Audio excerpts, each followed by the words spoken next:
You'll never know. Baka dead na at meron na tayong bagong leader. At malagay na sa kumunoy ang mga buwakan ng inang sumisira sa bayan. Di ba? At sinasabi dito sa post na ito ng Presidential Communications, fit to ano daw siya?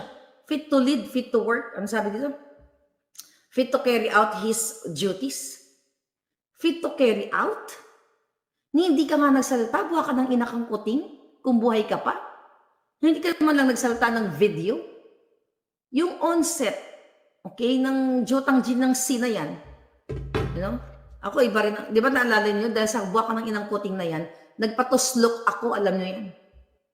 Nagpatuslok ako dahil sa kay kuting, alam niyo yun, di ba?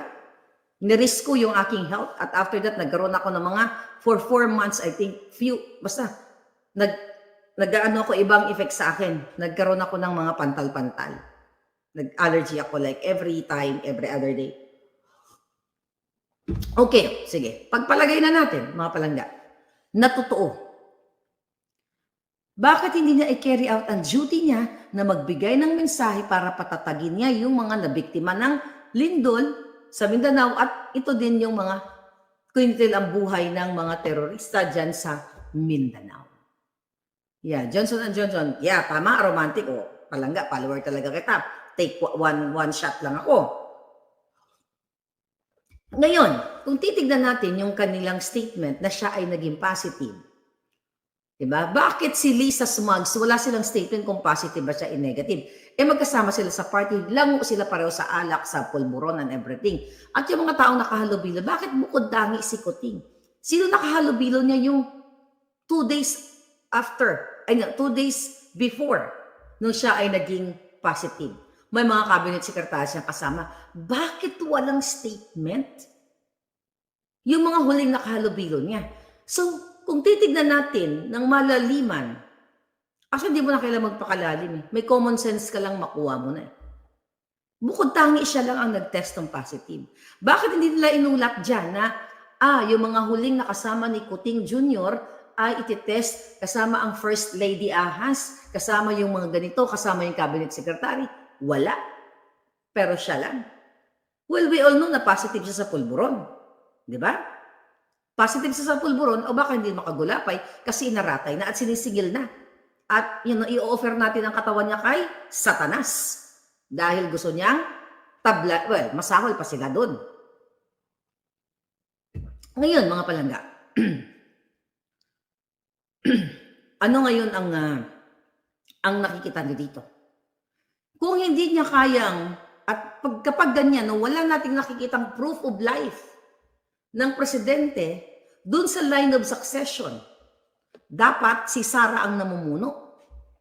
Kasi kung hindi niya kayang humarap sa tao, sabi niya fit to carry out orders daw siya, directives. Nasaan? Malay namin. Asan yung teleconferencing? Dapat marinig ng taong bayan. Sige, pagpalagay na natin na tinatamad siyang mag-ayos dahil, nakaganon ang ang mukha niya, ngiwi-ngiwi. O dahil, sige, inuubo siya, kunyari, dahil, isa sa sintomas ng, ng C ay ganon. Ipagpalagay na natin. Pero di ka uubuhin ng ubo. Ako nga, inuubo since nag-Paris ako hanggang meron pa. Pero I'm okay. So, yung cough lang at wala namang nahawa sa, ako lang ang may ganito. But again, kaya ako nagsasalta dito dahil ayoko mawala yung momentum natin. Dahil matutuwa sila kapag tumigil tayo. Di ba? Kahit may sipon-sipon ako, may sakit ako, nag-bratatatatat ako. Dahil ayoko makawala sila sa mga balljack natin. Ngayon, mga palangga, kung totoo na siya ay si Kuting, okay? Kung siya ay fit to work o fit to carry out his duties, karapatan ng taong bayan na marinig. Sabi, sige, pagbigyan natin teleconferencing, not video conferencing. We want to hear ng boses niya kung buhay pa siya. O baka nilalangaw na siya. Di ba? Karapatan nyo yun. Richard Tabula, yes, positive sa pulburon. Karapatan ng taong bayan na makita ang presidenteng hinalal ng Smartmatic kung siya ay humihinga pa. Malay ba namin na ang nagsusulat yan ay si Lisa Smugs? O buhay pa ba si Lisa Smugs? O sinusundo na sila ng Satanas. Kinakarma na sila. Dahil sa pangbababoy dito sa kaban ng bayan. Sa lahat ng ginagawa nila. You know what? Narinig nyo na lahat siguro, no? Yung mga hindi pa nakakarinig sa mga sinabi kong karumal-dumal, galing sa bunganga kong karumal-dumal dahil sa karumal-dumal nilang ginawa. Balikan nyo na lang yung mga video ko palangga. But lahat ng mura narinig nyo sa akin. Lahat. At dahil kamura-mura itong mga ginayupak na ito. Karap 48 hours mga palangga. Since nangyari ang bubomba dyan sa Marawi, ano nangyari? Wala. What do you call it? Zoom meeting? Wala. Hindi ka naman makakaawa. Yun ang alang sabi ko eh. Bakit bukod dangi na siya lang ang inulat na nag-test siya ng positive? Na bilang isang taong gobyerno, not only that, bilang isang peking presidente, dahil si Lisa ang nagpapatakbo ng bayan, dapat ipaalam nila sa taong bayan na nagkakaroon sila ng precaution o pag-iingat sa mga taong nakasalamuha ni Kuting. Malaman ninyo kung si Lisa ba ay, positive yung kipay niya. Yung mga hawi ni Kuting na yung bugaw niya na si Honey Rose. Kay Ting Ting Ting Ting. Lagi nakaganyan. Positive ba siya? Negative ba siya? Yung mga taong nakasalamuha dun sa tree lighting, dahil yun yung event at may party nung kinagabihan eh. Di ba? Then after that, the next day, tama ba? PSG, tama. Yung mga PSG na nakasalamuhan niya.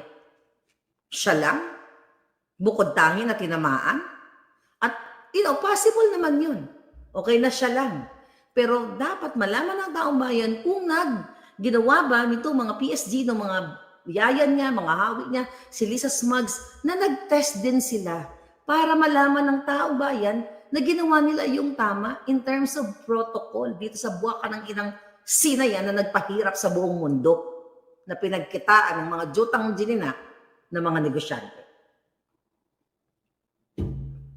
So yan mga kababayan. Mga PSD ilabas sa si Kuting. So, pumapasok sa isip ko, bakit tegi na si Kuting? Kasi kung hindi siya tegi, dapat maglumabas siya. Or sabi nga ng pinakamalapit sa kanya, kapag si Kuting ay naiipit at na kukorner at hindi niya kayang i-handle ang extreme pressure na nangyayari dahil sa kaguluhan, na nangyari nga sa kahigaluhan, particularly kaguluhan, kasi wala siyang pakialam sa kahirapan. Wala siyang pakialam sa crime. Wala siyang pakialam sa pulburon. Hindi nga na-mention yan sa kanyang state of nothing achieved. So definitely, napipressure. Ito yung mga anggulo. Napipressure niya, hindi niya kayang, ganon siya siguro, ngiwi-ngiwi, Lisa, I can't do it, Lisa. I'm so draggy. Ganon-ganon sa siguro. Diba? So, sige, i-announce nyo na lang. Kunyari, positive ako. Tangina, diba? Ganon. So, ulitin ko, pwede ka, siguro may mga nakaranas sa inyo na nag-positive kayo. Hindi naman kayo nagiging pipi at bingi. Pwede pa kayong magsalita. Ako, nag-positive. Ako yung isa sa unang nag-positive nung November 30. Believe me, hindi ako nag-precaution. Kasi I don't believe the BS of that business. Katabi ko yung apo ko, katabi ko yung jowa ko, katabi ko yung mga junakis ko, hindi ba sila nahawa? That's my story. I don't know your story, but I'm telling you my story. Diba? Hindi sila nahawa nung time na November, that was November 2020. Then, 2022, dahil hindi ako makasakay ng aeroplano, dahil naggampanya ako kay Kuting noong Abril 2022, kaya ako nagpatuslok ng Johnson & Johnson one shot lang. Kaya ang buha ka ng inang Kuting na yan, kaya ganito ako kagalit sa mga hinayupak na yan. Dahil nagpatuslok ako against my will just to go home in the Philippines. Ano siya, pangatlo na yan. Kung totoo. Diba? Kasi yung una, rehab naman yun eh. Nagparehab sa pulburon niya. Diba? Nagparehab siya sa Espanya. Yung unang picture niya, kunyari, ganon-ganon. Yung payat-payatan siya. Nagparehab ang gago sa Espanya. Right? Ngayon, mga kababayan, panglilin lang to. So, ano sa tingin nyo? Question. mga kababayan? Buhay pa ba si Kuting? Sagot kayo dyan. Kung hindi na siya buhay, ano ang mangyayari? Maganda ba ito maidudulot sa ekonomiya ng Pilipinas? Definitely yes. At mapipigil na kung siya ay nilalangaw na ngayon dahil ayaw magpakita sa taong bayan. Napakagandang regalo para sa Pasko. You know why? Matatapos na ang kanilang negosyo sa smuggling, sa mga pulburon, pagnanakaw lahat, and so on and so forth. Lahat ng kademonyuhan na binanggit ko na you know that already. Matitigil na ang pagpapalabas sa mga preso, ang paggigipit sa mga taong nasa loob ng gobyerno. Diba?